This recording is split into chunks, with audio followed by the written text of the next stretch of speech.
Chennai Bengaluru bullet ரயில் திட்டத்தின் முதற்கட்ட பணிகள் தொடங்கியுள்ளன. 306.2 கிலோமீட்டர் நீளமுள்ள இந்த வழித்தடத்தின் கட்டுமானத்திற்கு முந்தைய பணிகளுக்காக மத்திய அரசு தற்போது டெண்டர்களை கோரியுள்ளது. சென்னை பெங்களூரு புல்லட் ரயில் வழித்தடத்தில் 8 ரயில் நிலையங்கள் அமைய உள்ளன. தமிழ்நாட்டில் சென்னை சென்ட்ரல், பூந்தமல்லி மற்றும் பரந்தூரில் புல்லட் ரயில் நிலையங்கள் அமைக்க திட்டமிடப்பட்டுள்ளது.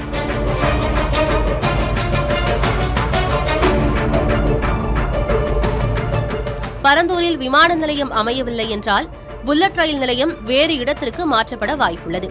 இவை தவிர ஆந்திர பிரதேச மாநிலம் சித்தூரில் புல்லட் ரயில் நிலையம் அமைக்கப்பட உள்ளது. கர்நாடக மாநிலத்தில் கோலார், பெங்களூருவின் கோடிஹள்ளி, ஒயிட்ஃபீல்ட் மற்றும் பயப்பன்ஹள்ளி ஆகிய பகுதிகளில் ரயில் நிலையங்கள் அமைய உள்ளன. புல்லட் ரயில் மணிக்கு 350 கிலோமீட்டர் வேகத்தில் இயங்கும் என்பதால் சென்னை பெங்களூரு இடையேயான பயண நேரம் 1 மணி நேரத்திற்கும் குறைவாக இருக்கும் என்று எதிர்பார்க்கப்படுகிறது. இந்த வழித்தடத்தில் 3 பெரிய சுரங்கப்பாதைகள் அமைய உள்ளன. சென்னை சென்ட்ரல் பகுதியில் 1.7 கிலோமீட்டர் நீளமுள்ள சுரங்கப்பாதை அமைக்கப்படும்.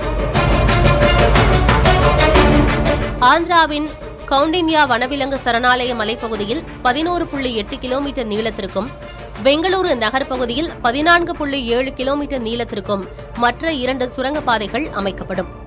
306 கிலோமீட்டர் தொலைவுள்ள வழித்தடத்தில் தொலைவில் 28.2 கிலோமீட்டர் தூரம் தரைக்கடியில் பாதாள வழித்தடமாக அமையும். 278 கிலோமீட்டர் தூரம் உயர்த்தப்பட்ட மேம்பால வழித்தடமாக அமைக்கப்படும். சென்னை பெங்களூரு புல்லட் ரயில் திட்டத்தின் மொத்த மதிப்பு சுமார் 18,000 கோடி ரூபாய் என மதிப்பிடப்பட்டுள்ளது. இந்த திட்டமானது 2035ஆம் ஆண்டிற்குள் நிறைவடையும் என எதிர்பார்க்கப்படுகிறது.